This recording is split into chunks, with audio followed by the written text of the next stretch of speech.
Hello everyone, myself Advocate Gautam Arswal, associate with Dialyzy. Welcome to Dialyzy. Today in this video, I'm gonna discuss with you, basically discuss with you a question that when can a temporary injunction be rejected. So let's start the discussion.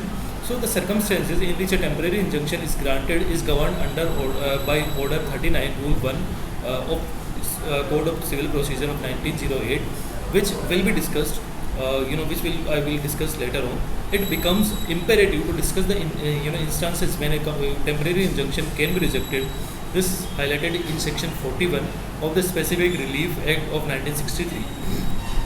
So starting with the very first, restrain any person from prosecuting a judicial proceeding at the institution of the suit in which injunction is sought, unless restraint is necessary to prevent multiplicity of proceedings. To restrain any person from instituting prosecuting any proceeding in a court not subordinate to that from which injunction is sought. The third one is to restrain any person from applying to any legislative body. The fourth one is to restrain any person from instituting or prosecuting any proceeding in a criminal matter.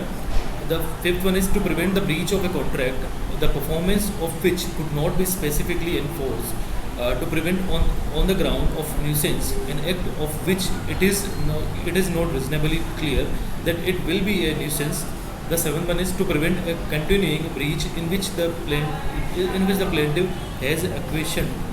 The eighth one is when equally efficacious relief can certainly be obtained by any other usual mode of proceeding except in case of breach of trust.